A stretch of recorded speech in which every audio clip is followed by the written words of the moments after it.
నీటి వాటా విషయంలో మీరు కాంప్రమైజ్ అయ్యారు కాబట్టే మనకు నష్టం జరిగింది. కాంగ్రెస్ పార్టీ అధికారంలోకి వచ్చిన తర్వాత బనకచెర్ల విషయంలో పలుమార్లు ఉత్తరాలు రాసినట్టు ఘనత ఉత్తమ్ కుమార్ రెడ్డిది. ముఖ్యమంత్రిగా రేవంత్ రెడ్డి గారు ఏ ఒక్క నీటి బొట్టు కూడా వదలమని పట్టుదలతో కేంద్రం మీద ఒత్తిడి తెస్తేనే ఇవాళ పనులు ఆగినాయి. ఇది తెలిసి కూడా అబద్ధాలు మాట్లాడి ప్రజల మీద మాయ చేసే ప్రయత్నం హరీష్ రావు గారు చేస్తూ ఉన్నారు. ఇదే ప్రజలు అర్థం చేసుకోవాల్సిందిగా మీకు విజ్ఞప్తి చేస్తూ, బీసీల విషయంలో, ఎస్సీల విషయంలో, ఎస్టీల విషయంలో, మైనార్టీల విషయంలో కాంగ్రెస్ పార్టీకి ఉన్న చిత్తశుద్ధి ఏ ఇతర పార్టీకి లేదు. ఇవాళ బీజేపీ రాష్ట్ర అధ్యక్షుడిగా రామచంద్ర గారు నియమింపారు. ఎంతమంది బీసీలను ఊరడించినారు మీరు? సమర్థవంతమైన బీసీ నాయకులు లేరా? ఇంత పెద్ద రాష్ట్రంలో 56% బీసీలు ఉన్నారని నిరూపైనటువంటి ఈ రాష్ట్రంలో మీరు ఒక బీసీని అధ్యక్ష పదవి చేయలేనటువంటి మీ నాయకత్వం ముఖ్యమంత్రుల గురించి మాట్లాడుతూ ఉన్నారు. ఎవరు నమ్మే పరిస్థితులు లేరు. జనం రేపేం చేస్తారో చెప్తే నమ్మరు. ఇవాళ చేసి చూపించినోడే మునగాడు. ఇలా మేము డిప్యూటీ స్పీకర్ దళితుడికి ఇచ్చాం, డిప్యూటీ సీఎం స్పీకర్ పదవి దళితుడికి ఇచ్చాం, పీసీసీ పదవి బీసీకి ఇచ్చాం,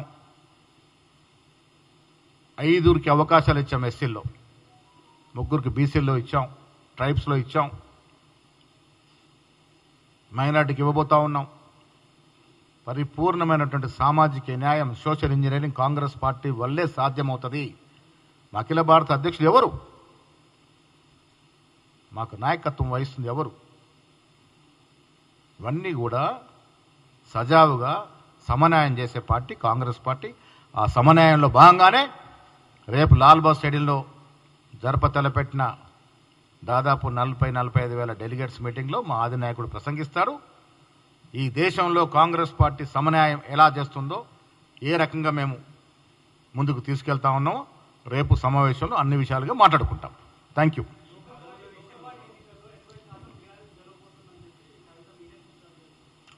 అసలు ఆవిడ ఏ పార్టీలో ఉంది? ఇప్పుడు జాగృతి నుంచి నిలబెడుతుందా? రేపు బీఆర్ఎస్ నుంచి నిలబెడుతుందా? బీఆర్ఎస్ నీ స్థానం ఏంటి? తెలంగాణ భవన్ ముఖం చాటేసిన నువ్వు బీఆర్ఎస్ గురించి మాట్లాడితే ఎట్లా? మీ వాటాలు తెగినాయా? అసలు మీ వాటాల పంపకాలు జరిగినాయా? స్థానిక సంస్థలు బీఆర్ఎస్ అసలు ఎక్కడ ఉంది వారికి అవకాశము? ఏం చేశారని నాయకులు ఓటేస్తారు?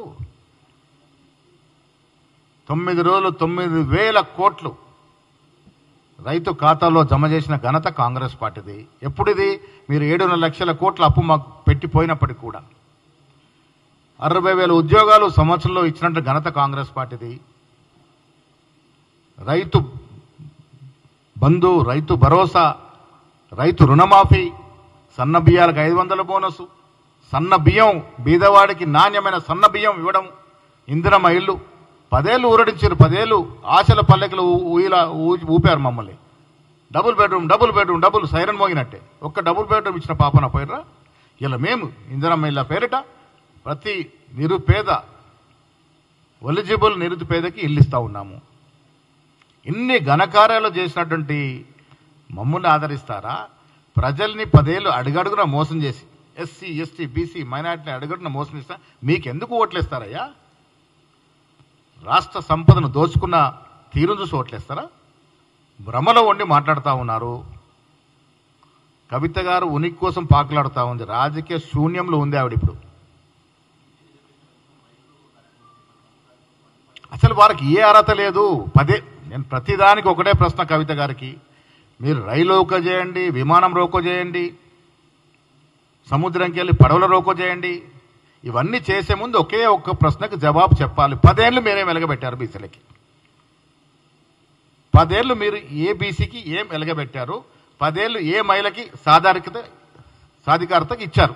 ఇవిడికి ప్రశ్నలకు జవాబు చెప్పిన తర్వాత మీరు ఏమన్నా చేయవచ్చు. ఏ ధర్నాన చేయండి, ఏ రోకోను చేయండి.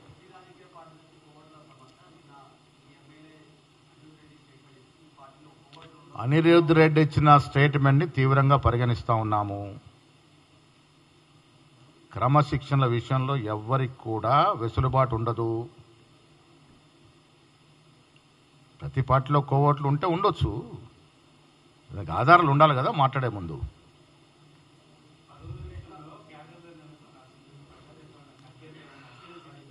ఖర్గే గారు ఇదివరకే చెప్పినారు, ఆదేశం ఇచ్చినారు.